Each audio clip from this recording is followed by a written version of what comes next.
Hi, this is Anna Horford, and you're listening to Horford Happy Hour.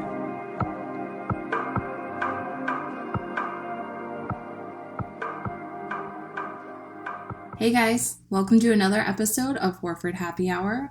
This week, we're talking ways to de-stress, and our wine is called Dynamite. It is a red Cabernet, really bold. It's interesting. It's my first time trying it, and I don't know, if you like stronger reds, I think it's a good one to go with. And it's just me today, me, myself, and I am going to be reading some of your responses from Twitter. I asked you guys what you like to do to de-stress, and so we'll discuss those and then some of my favorite ways to just kind of mellow out. So yeah, here we go. All right, so there were some interesting answers, a lot of the same answers, which I don't think is necessarily a bad thing at all.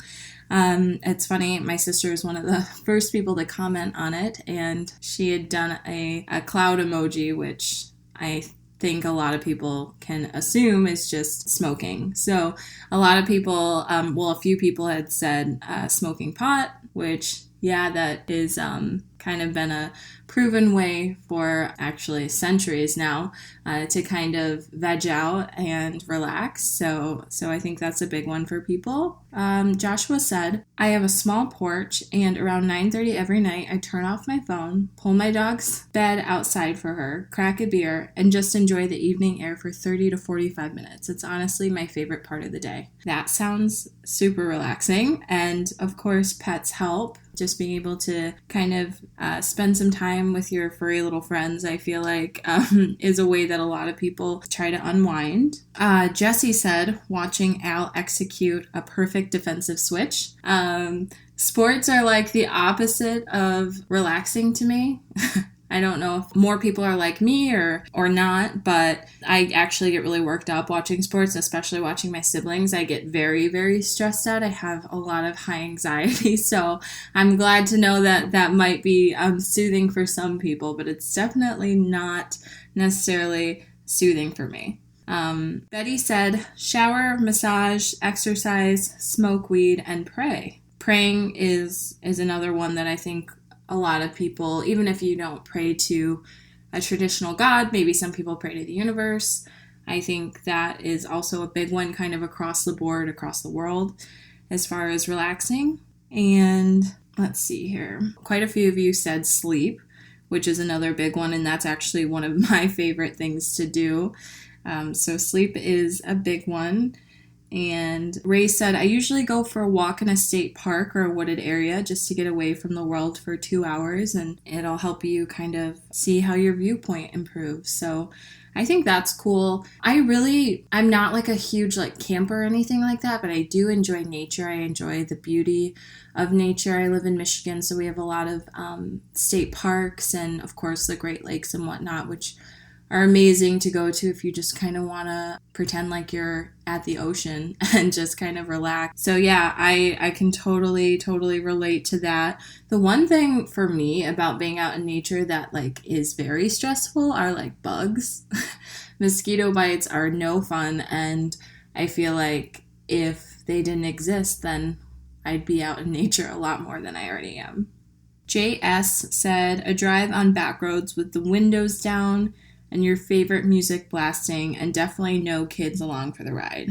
I can absolutely see how that would be relaxing, especially with the no kids thing. As I've said before, and I will probably say again, I am not a huge kid person, so unless I'm related to the child, I don't really connect with kids very well. I just kind of find them to be annoying and loud and sticky and a lot of work.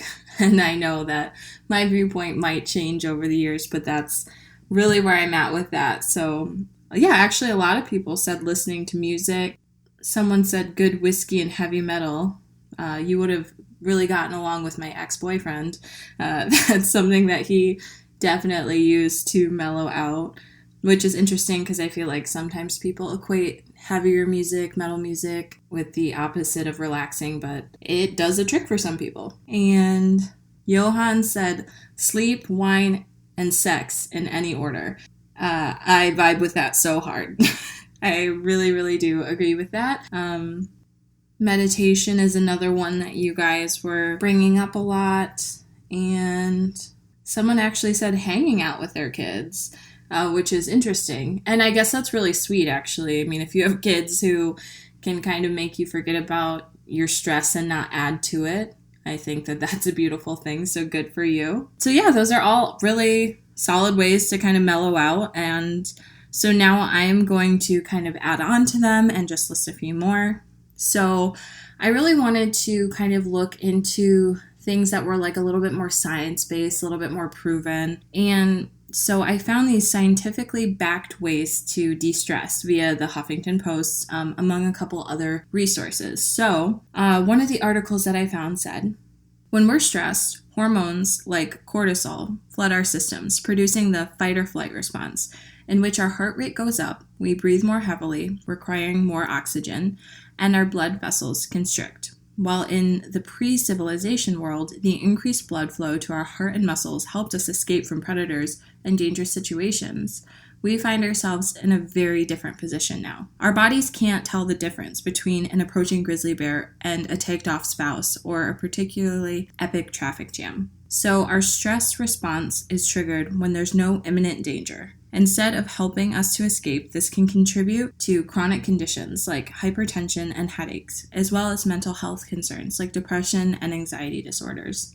What's more, stress can make other conditions like asthma, irritable bowel syndrome, and insomnia worse. So yeah, I think that's very interesting. I think that anyone who has struggled with anxiety or depression, as I have throughout my life, I know it's pretty common and more people are talking about it nowadays, but just stress, how it impacts those things is actually really intense sometimes. So finding any way you can to just kind of relax is huge, and it's easier for some people than others. But I just kind of wanted to give you guys like my top 10 ways that I like to de-stress and that I would recommend to other people. And some of them are kind of obvious, but it doesn't hurt to really touch on them or anything. So let's jump into that. So the first one I have is from the Huffington Post article, and it's go for a 10-minute walk. So consider walking in a park or other green space, which can actually put your body into a state of meditation thanks to a phenomenon known as involuntary attention, during which something holds our attention but simultaneously allows for reflection. And that one's pretty simple. I feel like most of us can do that. You know, if we're able-bodied and have the time, I think that, you know, going for a quick walk, even just to clear your head, is a really, really good one. The second one that I have is breathe deeply. So practice breathing exercises or even just take a few deep breaths, and that can help reduce tension and relieve stress thanks to an extra boost of oxygen. So while shallow breathing, which is like a marker of stress, stimulates the sympathetic nervous system, deep breathing does the opposite. So it stimulates the parasympathetic reaction, which helps us to calm down. And I feel like deep breathing is also something that seems pretty simple, but really just kind of sitting down in a quiet space and focusing on, you know, your breaths and just relaxing and trying to reach a state of meditation. I think that that can be really beneficial, and you can do it a lot of different places. So find that quiet spot and kind of just jump into it if you can. Number 3 that I have, that's kind of hard nowadays because we're surrounded by technology, but it is step away from the screen. So uninterrupted computer use has been associated with stress, lost sleep, and depression. So make sure you take frequent breaks during your day of computer use and try to shut offline at least an hour before bedtime. So you kind of have a chance to just really unwind from your day.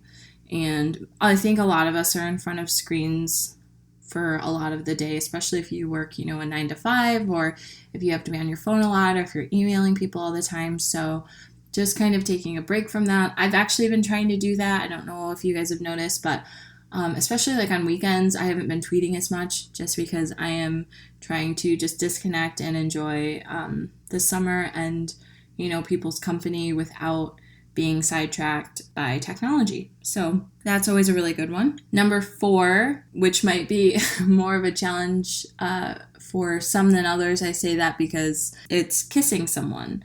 And so if you're single, it might be a little bit harder to find someone just to casually make out with. But if you're in a committed relationship, kissing's easier. And it actually relieves stress by helping your brain to release endorphins, which is reported by WebMD, which of course is right 1,000% of the time, and it's never wrong. And that kissing has real life implications. So in a study of 2,000 couples, Northwestern University researcher Laura Berman found that those who only kissed when they had sex were 8 times more likely to report feeling chronically stressed or depressed. I think kissing makes people happy, especially if you are kissing a good kisser. And so yeah, I can totally relate to that one. So I need to talk to you all about a problem. 66% of men lose their hair by age 35. And the thing is, when you start to notice hair loss, it's too late. So let me ask you, do you want a bald spot to pop up, or do you want to do something about it first?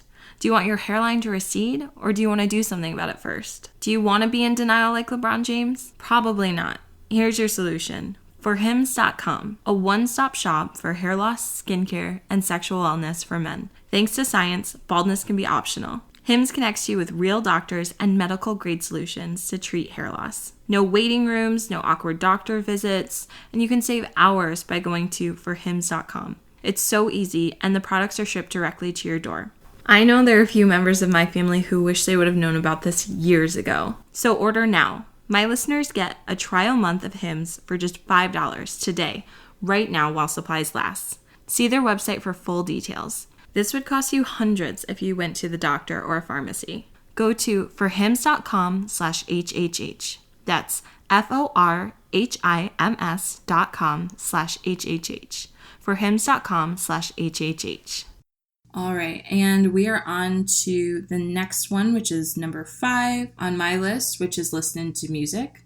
And I think that people kind of automatically do this one just because music is such a powerful force. And, if you're sad, you listen to music, you're happy, you listen to music. It's just kind of something that, especially nowadays, is just really accessible and it's easy and it's free. It doesn't cost anything. Well, that's not true.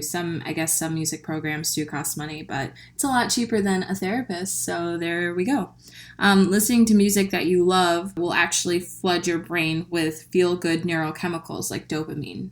And so I think that's why people get like such a rush from music and whatnot. It excites them. It makes them happy. And so music is huge for me.